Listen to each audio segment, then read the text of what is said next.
তো three types of কনস্ট্রাক্টরস আমাদের রয়েছে, default, parameterize and copy constructor. তার মধ্যে ডিফল্ট কনস্ট্রাক্টর আমরা দেখেছিলাম। ডিফল্ট কনস্ট্রাক্টর কি করে না, ডিফল্ট কনস্ট্রাক্টর হচ্ছে বাই ডিফল্ট আমার মেম্বার ভেরিয়েবল গুলোকে ইনিশিয়ালাইজ করছে উইথ গিভেন ভ্যালুস।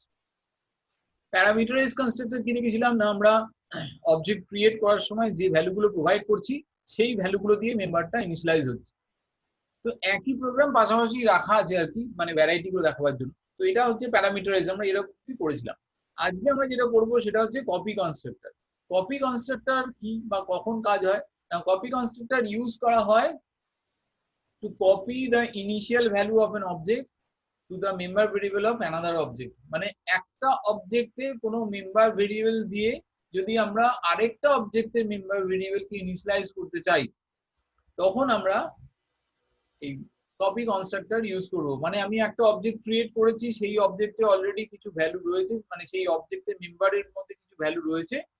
আমরা আরেকটা অবজেক্ট ক্রিয়েট করব, যে অবজেক্টের মধ্যে ওই প্রিভিয়াস অবজেক্টের মেম্বারের ভ্যালুগুলোই আবার কপি হয়ে যাবে। তো সেই পারপাসে আমরা এই কপি কনস্ট্রাক্টরটাকে ইউজ করে থাকি। This type of constructor is used to copy the initial value of an object to the member variable of another object. তাহলে প্রোগ্রামটাকে স্টাডি করি যে কিভাবে কাজ করছে। তো ক্লাসের নাম কপি কনস্ট, মেম্বার আছে ইন্টিজার এক্স এন্ড ওয়াই। যদি ফন্টে অসুবিধা হয় বলবি, না আমি ফন্ট আরেকটু বাড়িয়ে দেবো, জুমটাকে আরেকটু বাড়িয়ে দেবো।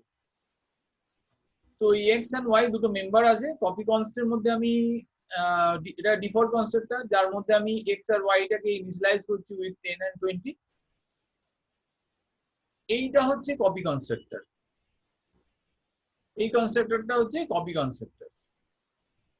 তো যেখানে আমরা কি করছি না, একটা অবজেক্টের মেম্বার দিয়ে ইনিশিয়ালাইজ করছি। তো এটাকে একটু আমি মেইন থেকে আগে দেখি। তো এইটা যদি না দেখে আমি যদি মেইনটাকে আগে দেখি, মেইনে আমরা কি করছি, ওবিজে বলে একটা অবজেক্ট তৈরি করছি, ওই ওবিজে। ঠিক আছে, তাহলে এই অবজেক্টটা যখন ক্রিয়েট করা হচ্ছে তখন ডিফল্ট কনস্ট্রাক্টরটা কাজ করছে। তার মানে এই ওবিজেটার জন্য যে এক্স এন্ড ওয়াই আছে, এই এক্স এন্ড ওয়াইটা 10 আর 20 দিয়ে ইনিশিয়ালাইজ হয়ে গেল। এবার আমি যখন এন ওবিজে, এই এন ওবিজে বলে যখন অবজেক্টটা তৈরি করছি, তখন আমি এখানে প্যারামিটারে দিচ্ছি এই অবজেক্টটা, মানে যে অবজেক্টটা আমি আগে ক্রিয়েট করেছিলাম সেইটাকে প্যারামিটার হিসেবে পাঠাচ্ছি আমি এন ওবিজেটাকে যখন ক্রিয়েট করছি। তার মানে এখানে কি হলো না, একটা অবজেক্ট ক্রিয়েট করার সময় তার প্যারামিটার হিসেবে আমি আরেকটা অবজেক্ট প্রোভাইড করছি। আমি পাশেরটায় চলে যাই, যদি আমি প্যারামিটারাইজ কনসেপ্টরে যাই, তো প্যারামিটারাইজ কনসেপ্টরে আমি যখন অবজেক্ট তৈরি করেছিলাম তখন আমি সেই অবজেক্টের মধ্যে ইউজারের থেকে যে এক্স ওয়াইটা ইনপুট নিয়েছিলাম সেই এক্স ওয়াইটাকে আমি প্যারামিটার হিসেবে পাঠিয়েছিলাম। তাহলে এখানে অবজেক্ট বানানোর সময় আমি একটা কোনো ভ্যালু দিয়ে দিয়েছিলাম, যে ভ্যালুটা এই প্যারামিটারাইজ কনস্ট্রাক্টরে এসে স্টোর হয়েছিল।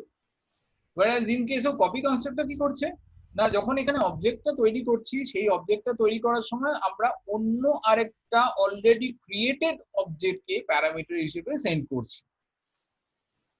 তাহলে যখনই এই লাইনটা এক্সিকিউট হচ্ছে তখন কন্ট্রোলটা স্ট্রেট হয়ে চলে আসছে আমার এই জায়গাটায়।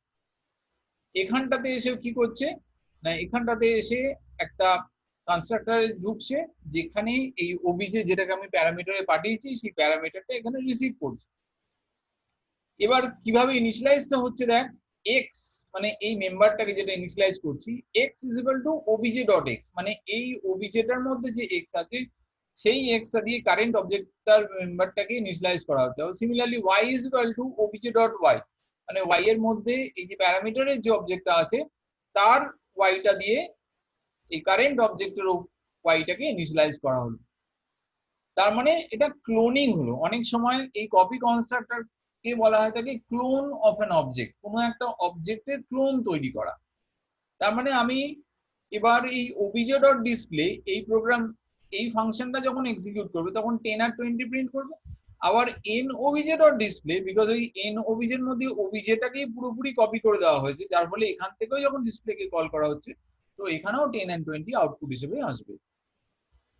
তো এটা হচ্ছে জাস্ট কপি করে নিলাম আমরা একটা অবজেক্টের কন্টেন্টসকে আমরা আরেকটা অবজেক্টের মধ্যে। রান করে দেখা যাক যে সত্যি এটা হয় কিনা। তো কপি কনস্টের মধ্যে ঢুকলাম, এই প্রোগ্রামটাই আমার ওখানে রয়েছে আর কি, ওটাকে এখান থেকে নিয়ে গিয়ে রাখা হয়েছে। তো কম্পাইল, ক্লোজ, রান, ভয়েড মেনটাকে চালাচ্ছি। তো দুটো থেকেই আমি 10 and 20 আউটপুট হিসেবে পাচ্ছি।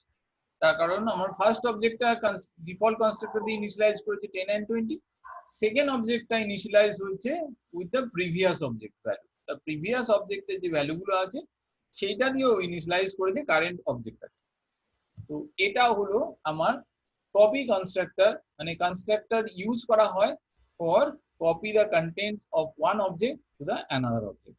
এই হচ্ছে কপি কনস্ট্রাক্টর। নেক্সট আমরা আসছি যে পার্টটা, সেই পার্টটা হচ্ছে কনস্ট্রাক্টর ওভারলোডিং। এটা টাইপ অফ দ্য কনস্ট্রাক্টর না, because type of the constructor তিনটে, আমি এখানে এগুলোকে বানিয়ে রেখেছি আগে থাকতে তোদের ক্লাস শুরু হওয়ার আগে। কনস্ট্রাক্টরের তিনটে part, default, parameterize and copy constructor. But constructor overloading totally different thing, it's not type of constructor, সেই জন্য এটা টাইপ অফ কনস্ট্রাক্টরের মধ্যে পড়ে না।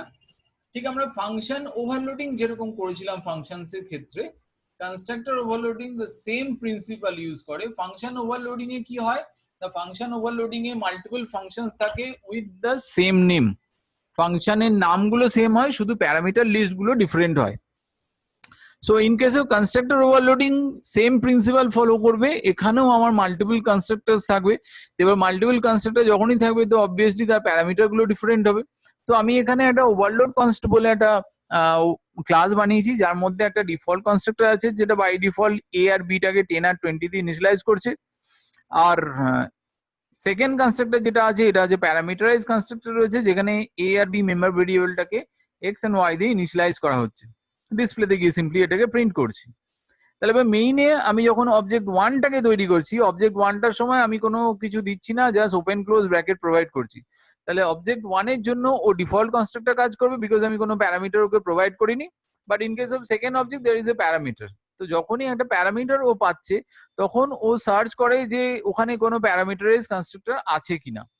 তো যখনই ও প্যারামিটারাইজ কনস্ট্রাক্টরটা পাচ্ছে, সিমিলারলি মানে এই দুটো প্রোগ্রামের মিক্সড করে এটাকে তৈরি করা হয়েছে। এখানে যেরকম ডিফল্ট আছে, এখানে যেরকম শুধু প্যারামিটার আছে, তো এইটার মধ্যে ডিফল্টও আছে, প্যারামিটার আছে। তাহলে আমি যখন অবজেক্ট তৈরি করব, অবজেক্ট তৈরি করার সময় আমি যদি কোনো ভ্যালু প্রোভাইড না করি তাহলে অটোমেটিক্যালি ডিফল্ট কনস্ট্রাক্টর কাজ করবে, আর আমি যদি প্যারামিটার প্রোভাইড করি তাহলে অটোমেটিক্যালি ও প্যারামিটারাইজ কনস্ট্রাক্টরটাকে কাজ করবে।